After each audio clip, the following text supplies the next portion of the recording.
Hello everyone. मेरा नाम विशाल सिंह है और आज की इस वीडियो में हम लोग अ, अभी तक जितना हम अपन ने पिछले हफ्ते 10 दिन में पीओ डिले के ऊपर काम किया है और उसमें जो जो अपने को इंसाइट और बेसिक गलतियां निकल के आई हैं वो समझेंगे। तो हमने सब पहले भी ये बताया था कि पीओ को सेम एज ऑर्डर ट्रीट करना है। जितने एक ऑर्डर की इम्पोर्टेंस होती है ऑलमोस्ट उतनी ही इम्पोर्टेंट एक पीओ की भी होती है। और पीओ आता है सेम टाइम पे बिना डिले के बनेगा। जैसा अपना पूरा फोकस होता है कि भाई एक अगर ऑर्डर मेक लाइन पे आया तो मेक लाइन से वो फटाफट बन के निकल जाए बिना किसी डिले के। सेम तरीके का कल्चर अपने को पीओ में भी बनाना है कि अगर पीओ आता है तो वो बिना डिले के सेम टाइम पे बनेगा। और जैसा कि आप लोग जानते होंगे कि भाई पीओ में दो तरीके के डिले की अपन बात करते हैं।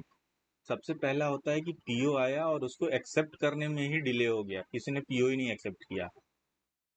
तो इस केस में क्या होगा कि जो भी चेकड इन सिर्फ होंगे जब ये पीओ आया तो उन सारे सिर्फ के ऊपर जो टाइम वेस्ट आएगा वो इन सारे सिर्फ के ऊपर चला जाएगा, भाई मैप हो जाएगा क्लियरली जो एक्सेप्टेंस डिले होगा। और इसमें ऑब्वियसली अपन 15 मिनट का बफर भी दे रहे हैं, जो कि अपन ने लास्ट वीडियो में डिस्कस भी किया था। दूसरे तरीके का क्या डिले होता है कि एक बार पीओ एक्सेप्ट हो गया, आप पीओ को स्टार्ट ही नहीं कर रहे। स्टार्ट करने में अपन ने बहुत सारा टाइम लगा दिया और ये बड़ा इशू है कि अगर भाई अगर कोई एक पीओ एक्सेप्ट कर लेता है तो उस सिर्फ की जिम्मेदारी होगी कि अब वो बिना डिले के तुरंत बन जाए। ऐसा ना हो कि एक्सेप्ट करके और छोड़े पड़े हैं उसको 1 घंटे 2 घंटे से पड़ा हुआ है पीओ और कोई उसका माये बाप नहीं है। भाई बनेगा ना जब मन होगा तब बनेगा। ऐसा बिल्कुल भी नहीं करना है। इस केस में क्या होता है भाई कि अगर आप पीओ डिले इतना सारा करते हो तो अपने आउट ऑफ स्टॉक जो होता है ना वो बढ़ता है। और आउट ऑफ स्टॉक बढ़ता है तो उससे अपना बहुत सारा सेल्स लॉस होता है।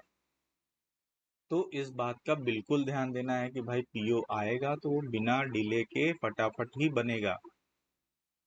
और फाइनली जो ये दोनों चीज़ों की वजह से एक टाइम वेस्ट निकल के आता है, इसको अपन ने बताया ही कि अपन वो मानेंगे कि आप इस टाइम में तो आपने काम नहीं करा है। किसी का अगर टाइम वेस्ट 2 घंटे का निकल के आता है तो अपन मानेंगे कि भाई उसने उस दिन 2 घंटे काम नहीं करा है, ऐसा माना जाएगा।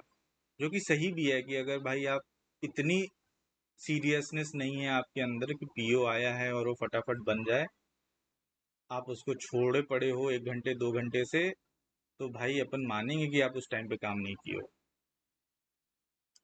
और अगर अपन फिर आगे बात करें तो अपने को जो बेसिक मिस्टेक्स निकल के आई, अपन ने बहुत सारे टास्क भेजे जो रेगुलर डिफॉल्टर्स हैं और लगातार टाइम वेस्ट करते हैं और सीरियसनेस बिल्कुल नहीं दिखती है उनके अंदर पीओस को लेके। तो उन टास्क में अपने को और फाइनली उनसे बातें करके अपने को क्या क्या बेसिक मिस्टेक समझ में आई जो वो लोग करते हैं। पहला तो एक बहुत बेसिक सा मिस्टेक है कि भाई मॉर्निंग में अगर किसी का 9 बजे का शिफ्ट लगा है, 8:45 का शिफ्ट है, तो वो 8:45 से 9 के बीच में प्रेजेंट हो जाए आउटलेट पे। क्योंकि अपना पहला पीओ अराउंड 9-10 पे आ जाता है, जो अपना दम राइस का पीओ होता है। तो अगर कोई सिर्फ लेट चेक इन करता है कि 8:45 का शिफ्ट है मॉर्निंग में, वो 1 घंटे 2 घंटे लेट आ रहा है, वेरी लेट के केस हो रहे हैं, तो उस केस में तो भाई ऑलरेडी पीओ डिले हो जाएगा। तो एक तो ये बेसिक मिस्टेक है कि भाई अपने को रोस्टर के अराउंड तो डिसिप्लिन बना के रखना है। इससे अपना बहुत सारा पीआरपी लेट होती है और फिर वो फाइनली रस में उसका अफेक्ट दिखता है। तो ये पहला मिस्टेक बिल्कुल भी नहीं होना चाहिए। मॉर्निंग में जिसकी शिफ्ट लगी है, और मॉर्निंग में क्या जिसकी भी शिफ्ट लगी है जिस टाइम पे, वो भाई बिना नॉन अडेरेंस के ऑन टाइम आउटलेट में प्रेजेंट हो जाने चाहिए। क्योंकि नहीं होते हैं तो भाई इसका रिperकशन आप ही लोगों को झेलना पड़ता है, आप ही लोगों का फाइनली डिडक्शंस होता है। तो इसमें दो डिडक्शन हो जाएंगे। एक तो आपका डिडक्शन से भी ज़्यादा दो तरीके से आप पकड़े जाओगे।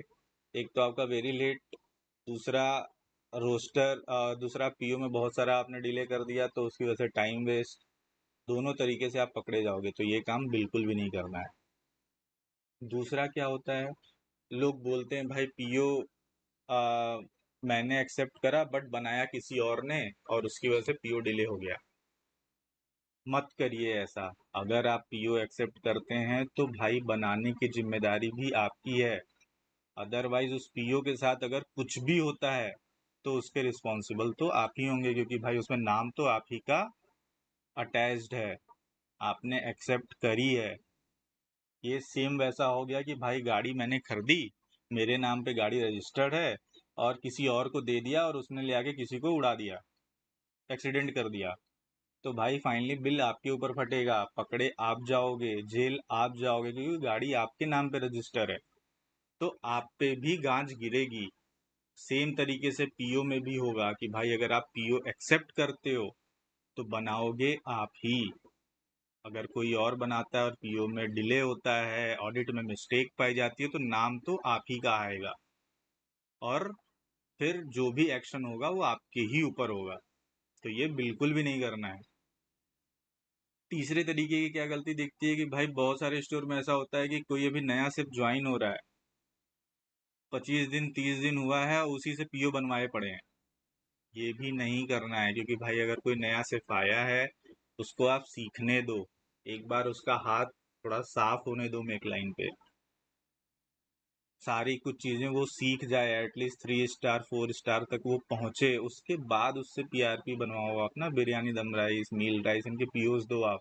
अदरवाइज वो बेचारा अभी नया नया आया है, उससे आप पीओज वगैरह सब बनवाए पड़े हो, वो गलतियां करेगा, क्योंकि अभी वो उतना ट्रेंड नहीं है, अभी वो ट्रेनी पोजीशन पे है। तो ये गलतियां भी जहाँ पे हो रही हैं भाई, वहां पर तो सीईओ ही पकड़े जाएंगे, सीईओ और वहां का वाइस कैप्टन, क्योंकि वाइस कैप्टन की डायरेक्ट जिम्मेदारी है कि पीओ के अराउंड कुछ भी बदतमीजी ना हो। तो ये तीसरी भी चीज़ अगर कहीं हो रही है तो इस पर ध्यान देना है। ट्रेंड सिर्फ का मॉर्निंग में शिफ्ट लगे और फाइनली ट्रेंड सिर्फ ही बनाए, इस बात का ध्यान देना है। नेक्स्ट क्या है कि बहुत सारे केसेस में लोग ये बोलते हुए आते हैं कि सर दो पीओ साथ में आ गए, दो राइस के पीओ की, एक पहले दम राइस आया, आधे घंटे के बाद मील राइस का पीओ आ गया, तो दूसरा पीओ तो डिले होगा ही, जेन्युइन है, लेकिन कितना डिले होगा ये आपके ऊपर डिपेंड करता है, क्योंकि अपने को पता है अगर कहीं पे एक स्टॉक पॉट है तो उस केस में जब आप रेस्टिंग करने जाते हो दम राइस की, तो उस समय तो भाई आप दूसरे पीओ की वॉशिंग सोकिंग स्टार्ट कर सकते हो। ऐसा नहीं होना चाहिए कि भाई एक पीओ जब तक मेरा पूरा बन के एकदम खाली नहीं हो जाता है, भाई रेस्टिंग वगैरह सब नहीं हो जाती, तब तक मैं दूसरा पीओ स्टार्ट ही नहीं करूंगा। और ऐसा ही होता है बहुत सारे केसेस में, जो पिछले 10 दिनों में अपन ने देखा है कि एक पीओ पूरा बन जाता है, उसके 5-10 मिनट के बाद अपन फिर मील राइस का पीओ स्टार्ट करते हैं और वो फाइनली बहुत लेट हो जाता है। तो टाइम वेस्ट जो अपन निकाल रहे हैं उसमें अपन ये बिल्कुल कंसीडर करते हैं कि भाई एक पीओ, अगर आपके पास एक स्टॉक पॉट है और दम राइस का आ गया है पीओ, तो आपको 70-75 मिनट का बफर मिलेगा उस केस में, ताकि आपका दूसरा पीओ, अपन ये मानेंगे कि आप दूसरा पीओ इन 75 मिनट में तो नहीं बना सकते हो, तो वो बफर अपन ने दे रखा है, लेकिन उसके ऊपर अगर कुछ डिले होता है तो फिर भाई वो तो आपके ऊपर ही आएगा। तो इस बात का बिल्कुल ध्यान देना है कि अगर दो पीओ साथ में आते हैं तो वो कितना डिले होगा ये आपके ऊपर डिपेंड करता है, आप कितने एक्टिव हो, आप कितना ये सोच के काम करते हो कि भाई पीओ डिले नहीं होने देना है, और उसके लिए किस स्टेप के बाद मैं दूसरे पीओ को स्टार्ट कर सकता हूँ, ये आपके ऊपर पूरा पूरा डिपेंड करता है। और इसके अराउंड एक पूरी बहुत अच्छी डिटेल ट्रेनिंग कि आप कितना टाइम बचा सकते हैं अगर दो पीओ साथ में आता है तो आपको असाइन हो गई होगी या हो जाएगी अगले एक दिन में।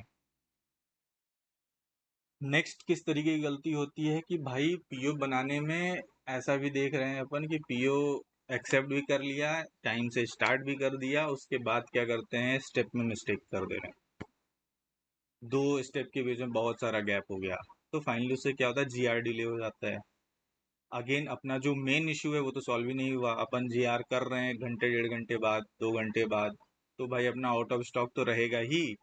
और फिर फाइनली इसकी वजह से जो दूसरा पीओ है, अगर साथ में कोई पीओ आया है तो वो बहुत डिले हो जाएगा। तो ये भी बिल्कुल नहीं करना है। स्टेप्स में मिस्टेक्स तो नहीं होनी रहेंगी, स्मूथ फ्लो में ही होगा कि एक स्टेप खत्म हुआ दूसरा चालू होगा, दूसरा खत्म हुआ तीसरा चालू होगा, तीसरा खत्म हुआ चौथा चालू होगा। उसमें बहुत सारा गैप तो नहीं होगा, एक आध 2 मिनट 3 मिनट ऊपर नीचे चलता है, लेकिन बहुत सारा गैप तो नहीं होना रहेगा। तो ये कुछ कुछ तरीके की मिस्टेक्स निकल के आई हैं, ये मिस्टेक्स अपने को बिल्कुल नहीं करनी है। इसके अलावा भी छोटी मोटी मिस्टेक्स हैं, वो अपन अगेन कंसीडर करके रखे हुए हैं। तो कुल बताने का मुद्दा ये था कि भाई अगर इन सारी चीज़ों को देखने के बाद भी अगर आप लोग टाइम वेस्ट कर रहे हो तो फिर वो टाइम वेस्ट आपके चेक इन ड्यूरेशन से जाएगा। तो जो रेगुलर डिफॉल्टर हैं भाई उनके ऊपर तो गांज गिरनी शुरू भी हो गई है। और ये चीज़ें मैंने आपको बताई, एक बार मैं आपको फिर से और थोड़ा समराइज कर देता हूँ कि भाई अपन बफर दे रहे हैं फाइनली कैलकुलेशन में। और ये बफर एक्सेप्टेंस में जैसा मैंने बताया कि अगर डिले होता है तो 15 मिनट का बफर दे रहे हैं। दो पीओ साथ में आ जाते हैं तो भाई अपने को पता है कि अगर एक स्टॉक पॉट है तो 70-75 मिनट तो लग जाएगा, अगर आप दम राइस पहले बनाते हो तो मील राइस को शुरू करने में। तो इस तरीके का अगर कुछ बफर अपने को लगता है देना है तो वो अपन ने दे रखा है। कहीं मैन पावर वगैरह के इश्यूज हैं वो भी अपन ने कंसीडर कर रखे हैं। और फाइनली आपके टास्क के रिस्पॉन्सेज अपन डेली बेसिस पे देखते हैं और पढ़ते हैं, और वहाँ पे समझ में आता है कि भाई कहाँ पे क्या दिक्कत है। तो फाइनली जो एक्शन होता है ये सारा कुछ बफर वगैरह देने के बाद ही अपन लेते हैं। और एक्शन लेने से पहले आपको पहले अगर रेगुलर टास्क 2-3 दिन जाता है, उसके बाद फिर आपको एक्शन का टास्क जाता है, फिर आपसे एक टीम है जो बात करती है कि भाई आप ऐसी क्यों गलतियां कर रहे हो। ये सारी चीजें होने के बाद फिर आप पे एक्शन हो रहा है। तो यहाँ पर वो गुंजाइश नहीं है कि भाई एक्शन गलत हो रहा है। ठीक है, तो इस बात का अपने को बिल्कुल ध्यान देना है। और यहाँ पर मेक लाइन लिखा हुआ है, इसको मैं पीओ डिले कर देता हूँ, सॉरी फॉर द मिस्टेक। अब अपन बात करें तो ये सारे तरीके के अपन ने दे रखे हैं पहले तो बफर। इसके बाद भी अगर आपको लगता है कि भाई कहीं कुछ आपके साथ गलत हुआ है तो आपके पास हेल्प डेस्क फॉर्म का लिंक है, आप हेल्प डेस्क फॉर्म फिल करो। डायरेक्टली आपके वो फॉर्म के रिस्पॉन्सेज मैं खुद देखूंगा, और जो जेन्युइन होगा वो पक्के से वो केसेस हटा दिए जाएंगे। नॉन जेन्युइन केसेस में तो भाई फिर आपके ऊपर एक्शन होगा ही होगा। और वो मैं क्लियरली बता दे रहा हूँ, अभी तक अपन ने 50-60 लोगों के ऊपर वैसा एक्शन हो गया है। जो लोग लगातार डिफॉल्ट किए जा रहे हैं, सुधरने का नाम नहीं ले रहे हैं, उन लोगों का फाइनली भाई अटेंडेंस पे अफेक्ट तो आया है टाइम वेस्ट की वजह से। तो आप लोगों का नाम उस सूची में ना आए, उस लिस्ट में ना आए, इसकी जिम्मेदारी तो भाई आपकी खुद है। तो इस वीडियो में मेरे को ये बेसिक चीज़ें आप लोगों को बतानी थी, जो गलतियां कर रहे हैं आप लोग जिसकी वजह से बहुत सारा डिले हो रहा है। और वो बेसिक गलतियां आप लोग ना करो, ये उम्मीद होगी। इसके साथ ही मैं इस वीडियो को ख़त्म करता हूँ। Thank you.